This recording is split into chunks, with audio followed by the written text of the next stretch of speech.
Ye wanga wana zoloba. CV politique na ye ya komba nga fils ngo na leki. Papa mukolo okoma Sankara ya mutu mo azala gouverner. Il y a des candidats qui sont là, qui est là pour la conquête du pouvoir au basoda bakanga. Na ba médiocre, c'est Félix Tshisekedi. Zana ba diplôme membo qui a na ba foule. Bazana ba diplôme peuple na bango lelo a panzani partout dans le monde de quoi ba vénézuélien. Tigizeng. Azokoka pas même ko vanda na kiti ba kange photo. Pas même ko tia musa azonenga boy po tia musa pina na machine ya empreinte. Il est venu seulement pour déstabiliser musique. Jean Yaba médiocre bazo diriger Congo. Il y a trois sortes de candidats. Il y a les candidats pour la visibilité. Oh même na veni na bango na se papa moi yebi combat parti na été. Le quoi ba moke. Le Congo a besoin d'un homme au babengi intègre, maboko pembe, oyo azana volonté politique ya ko changer. Candidat dont la caution était payée par les pouvoirs en place. Atal Ange Gabriel a bimé na bouton FC retirer candidature non à retirer.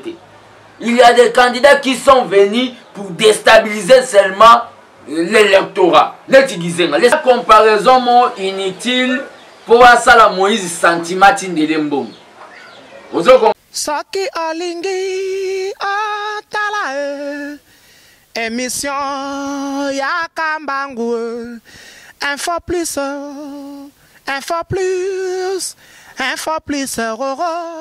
aïe aïe aïe aïe na cliquer na koti YouTube na tala info plus pona mona bansango ya miziki ya culture pea makambo nyonso ezale kao info plus tala pe mona info plus otala kawa bote na balandi ya chaîne de YouTube na biso info plus. Merci la confiance sur le bopesa biso ndenge ezalaka kaka totambolaka mpona bainformation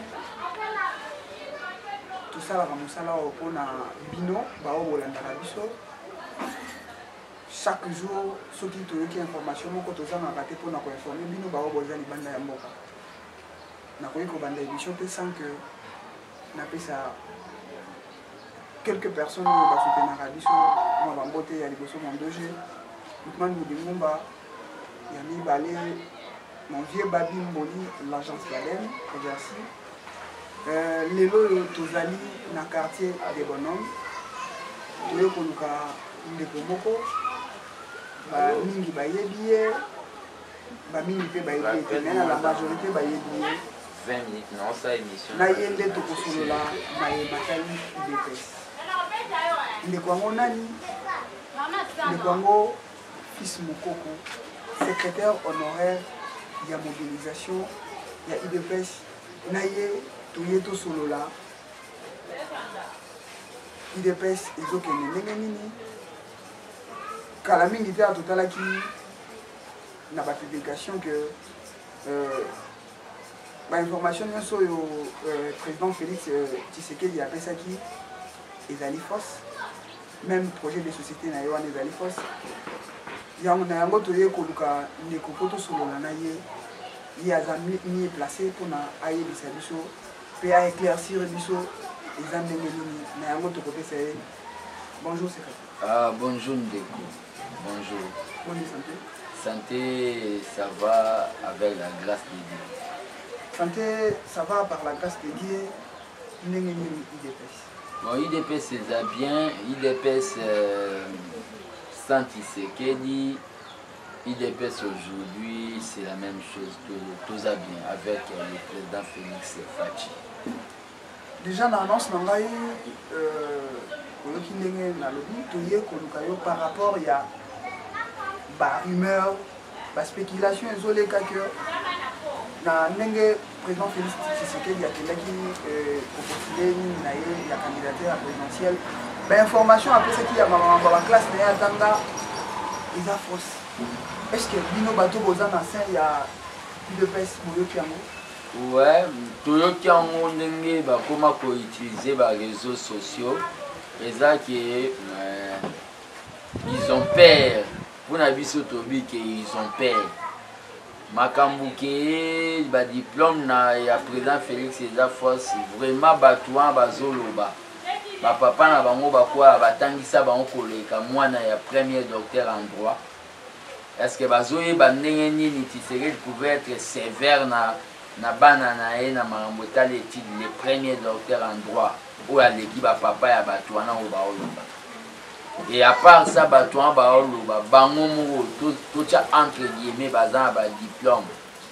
Président Liaou donc paix à son âme aloba science sans conscience n'est que ruine de l'âme. Bazan ba diplôme membo ki ana ba foule.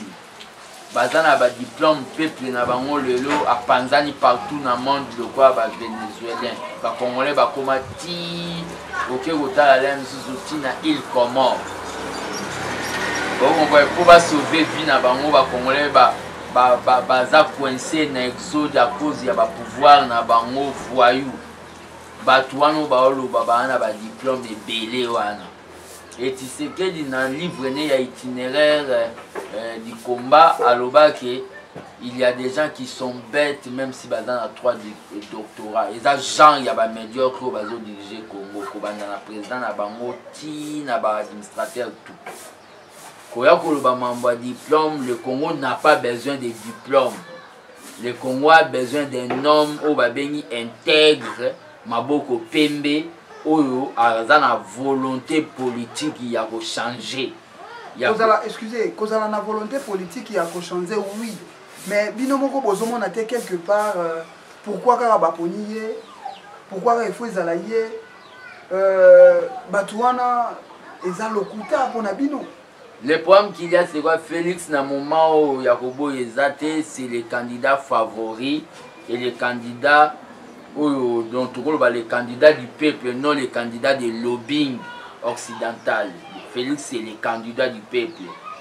Na ba calcul na ba laboratoire ya politico-diabolique ya cancabiliste ba vandi batali que ils doivent commencer à chercher à créer des histoires pour disqualifier Félix.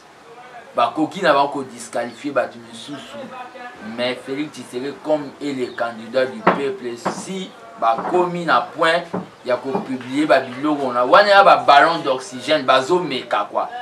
Et ça le quoi mwana azama kolongulu asimbisi tazo tchana kati ya prise à courant bazo meka soki ba meki ko disqualifier candidature ya Félix Tshisekedi.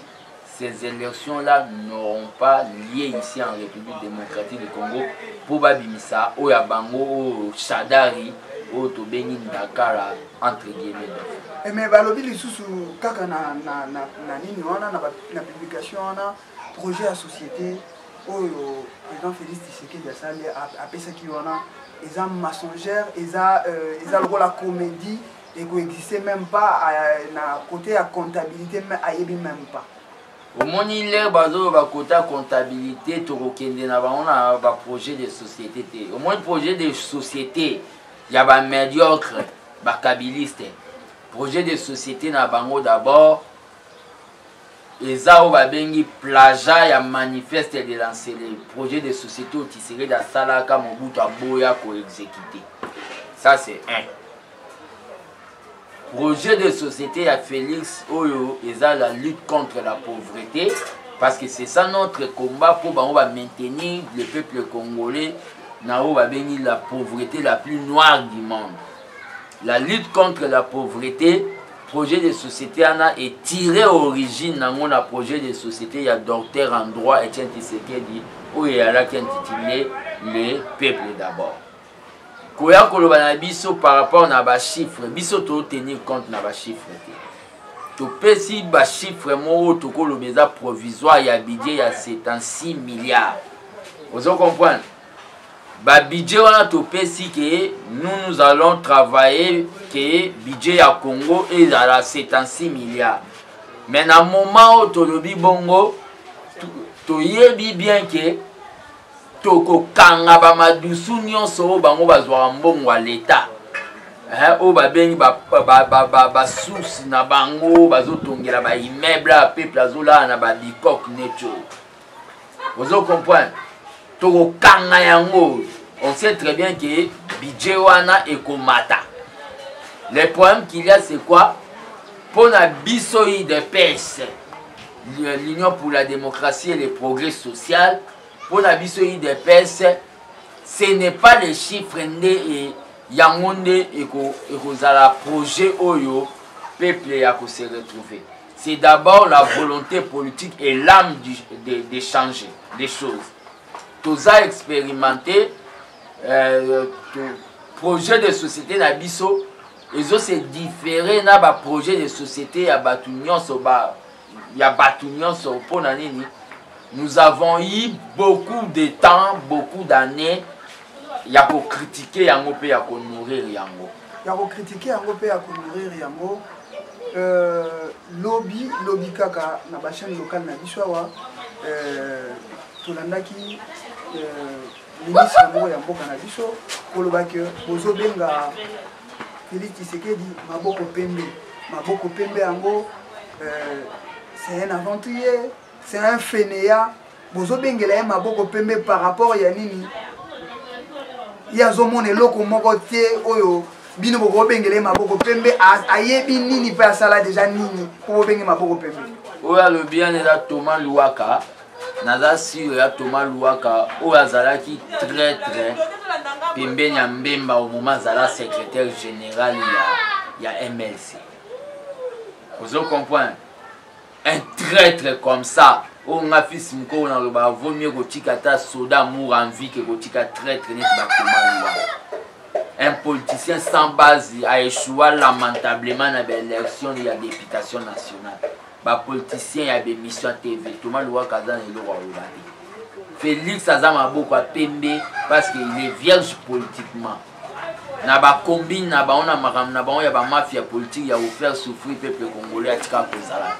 Ah mais alobi sous sur que toko misa politique te logo la royaume toze la soki papa kufi mwana zwa ale batba ndo betele maboko prince a komi roi babilo wana nyonso pana bino bozo sepeleza la ndengwa. C'est quelqu'un qui ne connaît pas la réalité des choses. Parti honnête, il des pèses. Au moins, la question de Thomas Louaka, ça c'est rabaisser les débats. Parti net, il des pèses. Vous croyez que Félix, il est Kaeto, Yaour, Moroboye, Yabakota, Allemagne, Kota, Maman, Songa, Mbeli, Tozu, Tomeli, non. Félix a mérité, Azan a parcours politique, mon livre. Félix Abanda comme combattant parlementaire debout. Les UDP, c'est Zana Lupangu ya Tshisekedi. Félix Abanda, secrétaire comme sectionnaire na Belgique, na l'Even. Félix Azala Obabenga, secrétaire national adjoint chargé de l'extérieur. Félix Azala, secrétaire national chargé de l'extérieur. Félix Azala, adjoint à Jean-Marc Kaboun. Oh, Lelo ya commis président nae. Et Félix a passé dans la épreuve de fait devant 4 candidats. Ce n'était pas comme moi, Bango Kabila Lali, na moi sino livre à la mouki na tonga lobby de fait n'angeza Chadal. Non, nous il y a eu au Babengi donc congrès à partir du. Parmi na congrès on a favoritisme ezalaki bato bana na bango ka kobanga par rapport que moi na papa ceux qui te lobby que nous écarté on aura des problèmes. Il n'y a jamais eu de moi na papa. Félix c'est le plus grand. C'est quelqu'un au hasard dans sens il y a démocratie. Pour vivre dans ngona katandaku. Batouan bazo na baloba ba créer ba débat na ba na mamususu. Félix déjà a confirmé que moi na papa autour de sa Sainte-Thérèse. Moi na papa autour de sa Sainte-Thérèse ba congolais tout oyo. Baya boyoka sans billet de banque sans foutre la banque transport bayo kiyope babeti maboko bagangi pachinde mokonzi yende leader à Nouveau Testament ba o tout bazolo bana ezana ba misusu baza de ba leader mo déjà basi ba baza ku ba leader te mutu neti ye Thomas Louaka ana yende ngaza azana gaz te lelo yo nini mususu ebimi tout président actualité, président Joseph Kabila, à côté, Nara, il y a pionnier, il y a père, il y a démocratie. est-ce que vous avez un mot? Wana batunende baoloba on a RTNC na télé 50 balobi lokola a boy ko postuler pour un troisième mandat par rapport il y a président africain Moussousou yé à Poni Dauphin balobi yebe a côté na wana lokola papa Etienne Tshisekedi yé za père obiso to yebi aza père il y a démocratie est-ce que bino na idée pèse ozo ni malika mo ko postuler à Kabila te est-ce que ça cadeau a pesibiso tous amis bekonde le bibongo Kabila bangi ke mibeko lingaye kangaye est-ce que besoin di mapé que azaper aza parmi faire la démocratie muto nano abotama na éducation démocratique té abotama na éducation manduki comment vous appelez la démocratie ce sont des aventuriers politiques neti ba kambinga na batu wana ozoloba neti ba kengwa dondo ba pensionné politique nde bango nde ba oloba makambo wana un kengwa dondo normalement il fallait qu'il y ait une retraite politique. Ce sont des mutumone di kambinga jeune azolega pe na TV soka afongoli ba encyclopédie na ye alegi na TV pa lo ba Kabila azo mérité ba tia na mbongo mboko. Ce sont des rêveurs. On va des politiciens d'encyclopédie bateau baza ba iné politiquement. Et Kengo vient dire que Kabila non, Kabila ne nous a pas donné les cadeaux. Kabila a compris que ce qui a santetaki, il allait se retrouver en débandade à Bossani, Bananemi Balé, na mwasi naye, Yakimi, à Bossani même dans le Kola Sapatu naye, na RDC. Il a compris ça. C'est pour cela il a jeté l'éponge. Mais je suis en train de dire à tous les Congolais, oh bazo landabiso na moment. J'aime plus faire des émissions na idée ya koyebi. Ben, na idée, notre émission, il y a des caribou variété, il y a des théâtres de chez nous. Les émissions, on a ces derniers temps, ce sont des émissions où il y a mobilisation, il y a la conscience à la Congolais. Dans le moment où Kabila tente de faire ce qu'on appelle déshabiller Saint-Paul pour habiller Saint-Louis. Azolinga sala makamneti na Zimbabwe, où Mugabe azwa camarade naye, où il y a plus de 20 000 personnes à Tikeli et Bukonzi. C'est ce que Kabila avait fait avec son Chadari là. Mais Mamsou Balobi peut que ezo lingue sala mandeti sala mana ici outi na mutu après yemo ba zonga bino pe bozo banga ngote. Le problème qu'il y a c'est quoi? Le Congo n'est pas la Russie. Comparer n'est pas raison.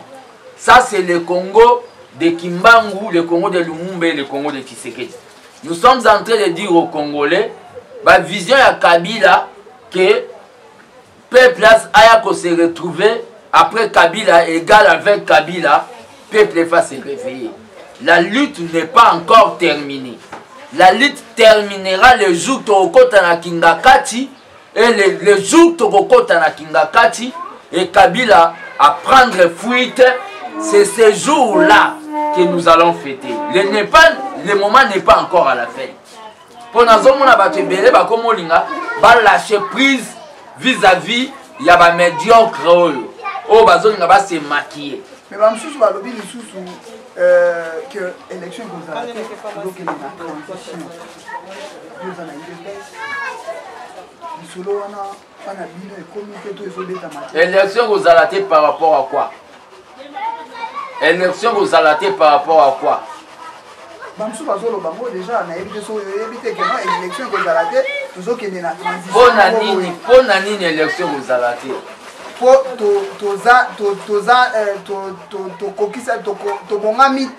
la minute pour l'élection et ça. Le pouvoir en place yenda linga élection zalate. Si le pouvoir en place a zolingate kopesa ba moyen na seni.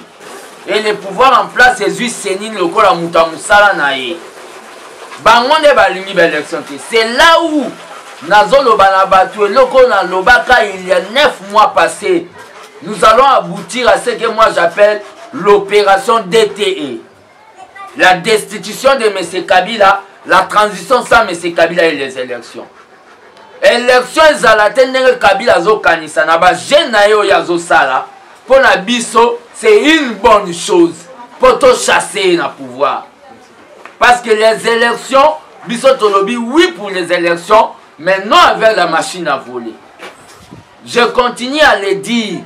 Moutoyo a contredire parce que j'ai entendu les gens dire pourquoi au cité combat Jésus. Les élections avec la machine de Corneille Nanga Caporal Yakingakati a reçu ordre sont mal donnés. Les élections avec la machine à voler de Nanga. Même l'opposition, les candidats communs Jésus-Christ de Nazareth, avec des témoins, des Lick, des Marc, des Paul, pour la élection.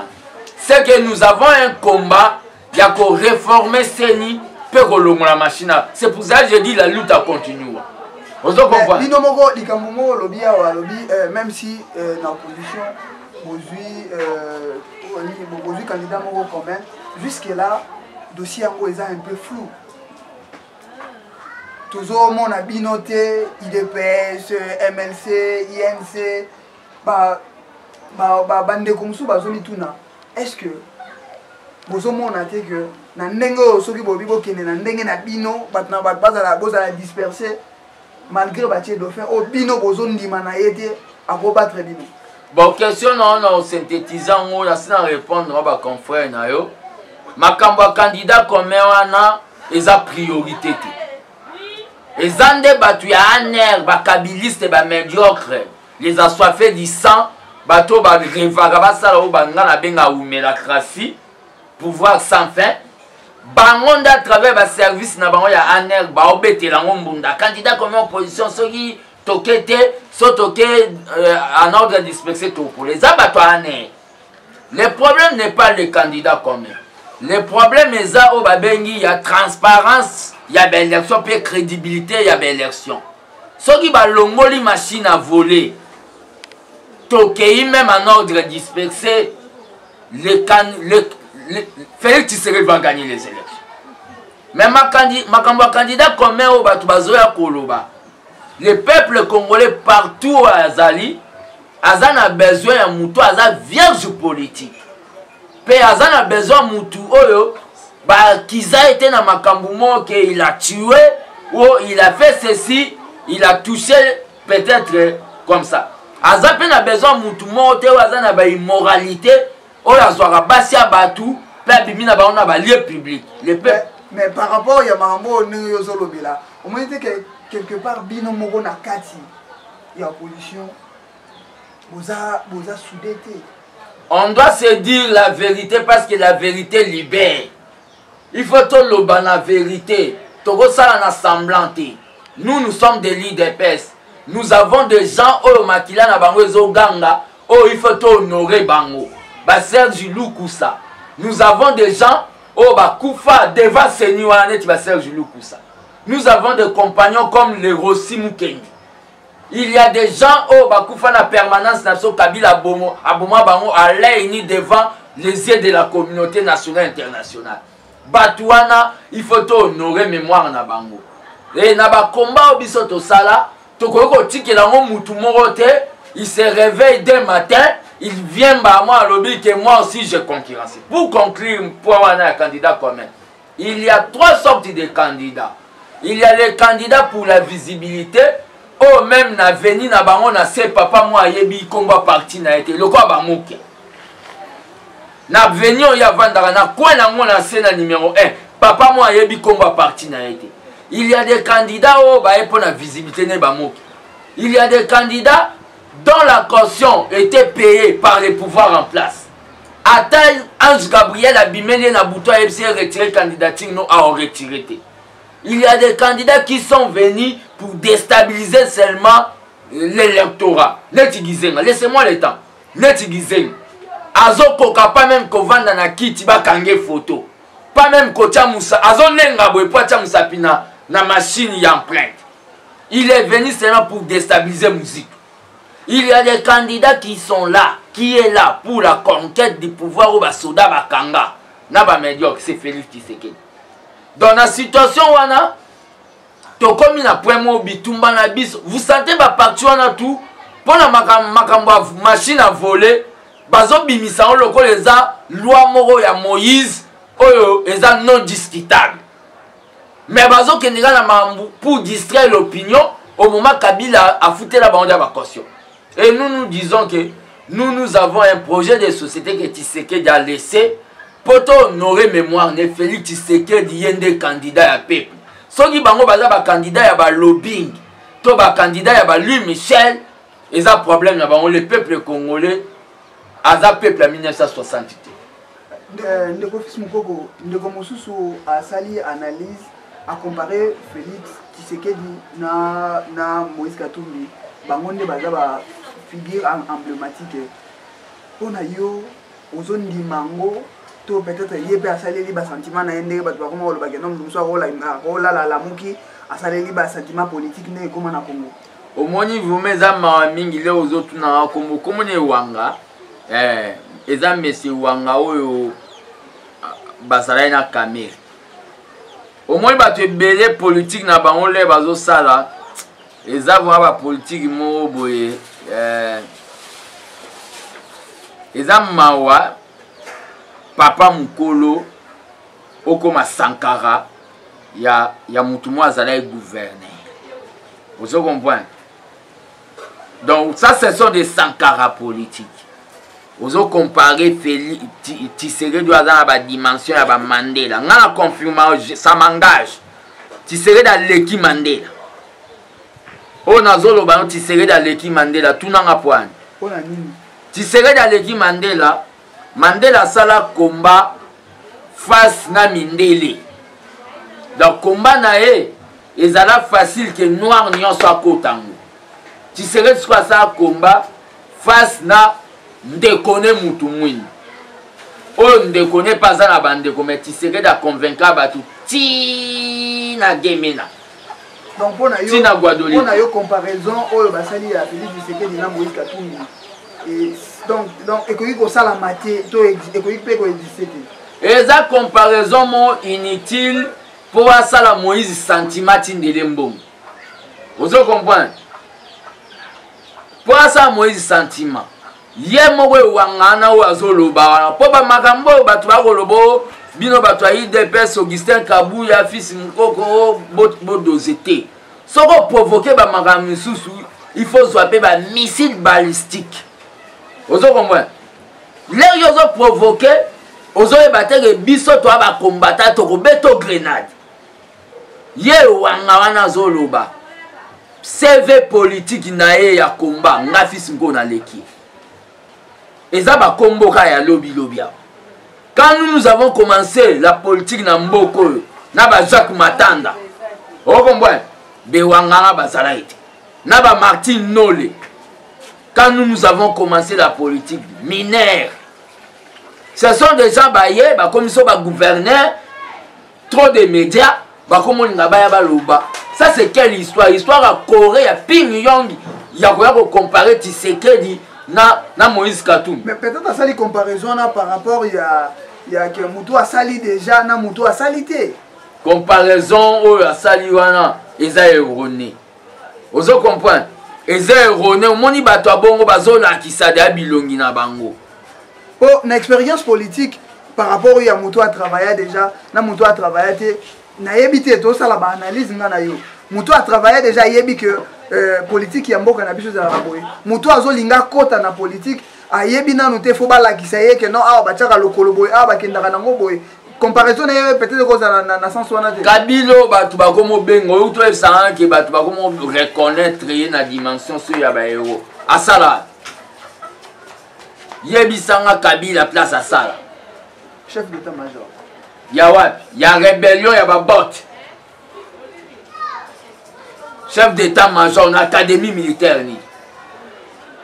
Ya wapi ba Idriss Déby Toyebi bango ba chef d'état-major na académie militaire ya France. Ya wapi? Ce sont déjà ba sali banditisme politico-militaire ba ya na ba sali rébellion na bango. Depuis mes amis kambo ngana roloba ya bewanga wana ezali que ce sont des gens eza PG ya ba journaliste misusu. Oh, bah, Zumbongo pour vendre makam na banso ya Katumbi wana. Katumbi ayawa aya soka kuya. Au lieu que ba banda ko créer ba biso non. Katumba supporter ba charge na ye ba makam na bango ye na Kabila nde ba baza ba mitif na bango ya ba iranium. Biso toza kuna te. pe relation Katumbi wana oloba na bato relation Katumbi na président Félix c'est ça relation na bango et ça relation ya biso nyonso na IDPS biso c'est d'abord l'IDPS image ya IDPS de tout défendre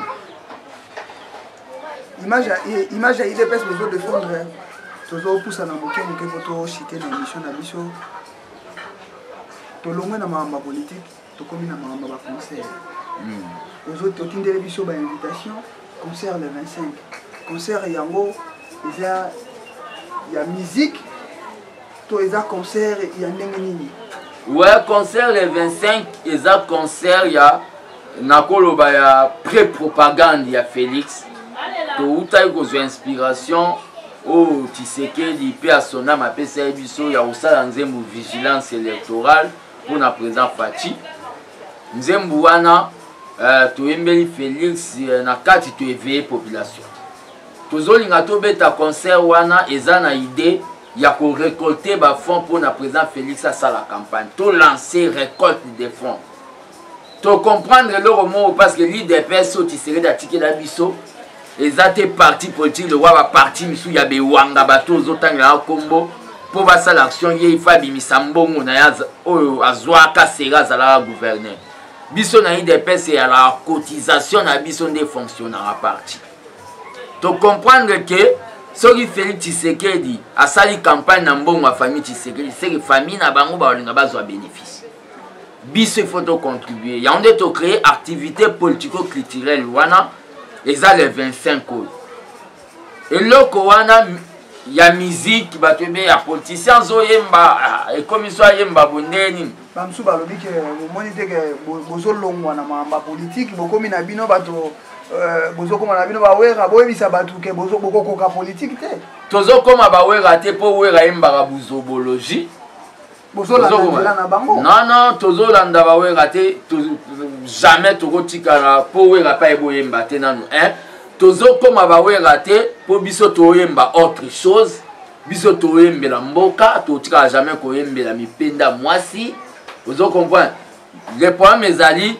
oyo biso eza musique révolutionnaire nous avons compris que la musique est illimitée mutu musu mpo avandala ndémission politique neti yo eza mwa pasi na obeti yo lisomo lere na lai na studio garçon moko boye asala bacoupé décalé lere ayoki ke ayoki parti ya nzembo oyo eza na fati ye abakuluna na fati ye aba esprit des morts na Félix le respect de la femme na Félix Congo avancé Fati président Fati président Fati président Fati président mbamo garçon na tuninga vieux est-ce que marambozo yemba nzembo akosalango omoni ke à travers musique et koti mutu moko boye ya classe moko boye facilement musique eza méthode auto utiliser il faut to multiplier ba stratégie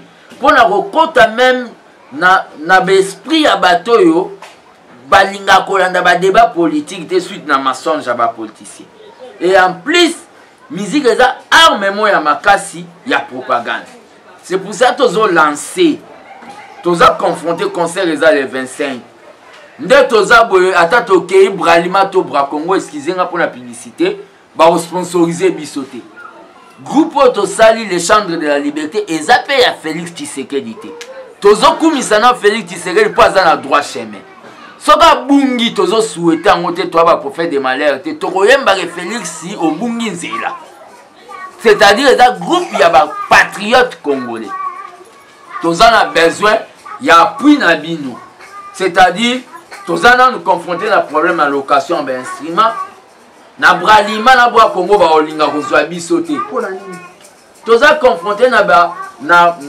problème ya location ba instrument na sens et loko bozo linga bosela mutu jamais boko kesenge contribution et loko to linga to sela Félix jamais to ke yepse président louele biso ba instrument et za ba congolais nde Tshisekedi aloba prenez-vous en charge nde ba koyo ko benga biso na numéro na biso 085 084 65 55 pour va soutenir ton réaliser projet. 085 084 65 55 Mais on m'a dit que ceux qui demandent en gros, il faut vendre ça là. Ça en retard à quelques jours dans un concert. Il y a des Congolais on a bango sur. Netinaba. Il y a des Congolais au Bariagisaka, au Bazalibanda. Bon, comment ba Serge Nteme, ba mère en Angleterre, MM. Vous comprenez? Ba maman Sonia Mbeli, maman wa déstabiliser Ngwanda na Pareko, maman Sonia Mbeli, ba maman Soda, ba mère nanga wana o nazotanga ba kombo. Donc vous comprenez? Ba mère ou à London City, na ba combattant tout Europe. Nazolo bana bango que eloko yo concert wana ife beta mapoto mobiliser déjà batu na cadre ya soutenir président Félix. Merci Ndeko Fils Mukoko. Toujours chité na biso déjà le retard la caméra na biso. Ce qui est na liloba moko oyo bosani koloba pour s'adresser na bato nyonso ba retard partout dans le monde pour koyebisa bango nini. Nakoloba nazo s'adresser na ba Congolais nyonso à travers le monde. Bougie était le maranama ya misu nango. C'est-à-dire na effort na biso nde to libérer Congo. Et en plus de cela, Makila et Sokola salité. Makila Jésus et Sokola salité. Makila ba Rossi, ya ba Serge Lukusa, ya ba combattant nyonso. Et Sokola salité. Tokosa la feti mukolo ba médiocre ba kokota makala ba carbone ba Christian Lumbu ba Jekoko ba Jeko Beya ba Jomindongala ba Franki Djongo ba Muyambo ba Robima et place wana et Rosala ya ba médiocre. C'est ces jours-là Tokosa la feti. Il y a trop de distractions et pas ba Congolais. Ba te belé ba comme ba observateur na ebité so ya Nations Unies to ya ni. Vous nous demandez dans Mbokandeni, est-ce que l'élection est salama? Les élections et ça combat. En politique, ne croyez pas Kabila, même si Aza au bout du souffle, il va nous faire des cadeaux. À tout moment, j'avais commis une erreur à créer problème. Vous attendez, moi, soi-disant rébellion, ils sont à 30 km à Kinshasa, sauf ancien compagnon, il y a musée. Kabila commence déjà à chercher à créer des théâtres. Baguero yazo maîtriser. Vous devez vous mobiliser. Ici, des fois, Sotobimi, on est en train d'attaquer les gens avec gaz, même des balles réelles. Mais là où vous êtes, moi, Liberté Zali, beaucoup de autorisation dans la mairie. Vous organisez des marches. Vous organisez des marches pour dire oui aux élections, mais non à la machine à voler. La machine à voler et que ça, là, quand on a bengi déshabiller Saint-Paul pour habiller Saint-Ly. Nous avons besoin, à travers les élections, que le Congo change, que le Congo est un état voyou et comme un état démocratique. Qu'un jour, boya na Congo, bon retrouver Sengo, yakolia pe maboke na kinkole, yakobe taper tout librement, car le Congo, c'est un pays paradis. Mais il y a un démon, un Satan qu'on appelle M. Kabila. Le peuple gagnera toujours. Et le peuple gagne toujours. Le peuple gagnera toujours. On est à fils Mukoko. Par rapport à Oyo Lobby. Nous avons aussi cette émission pour être sans que nous remercions Yangaï, Oyo Basutena Yangaï, mon 2G Lukman, Moudimumba, papa, merci. Le vieux Badim Boli, agence Madem, merci. Henri Modogolo, HM, Ravel Bounga, Emmanuel Moussafou, Katia Mabeka, la star Cayenne, Yajoli Mabeka, Bao Nabosani, les Alakanamokaka, Tokutana, Nicolo Mizalikoya. Bye. Saki Alingi Atala émission Yakambangu. Info plus, info plus, info plus, aïe, aïe, aïe, aïe, aïe.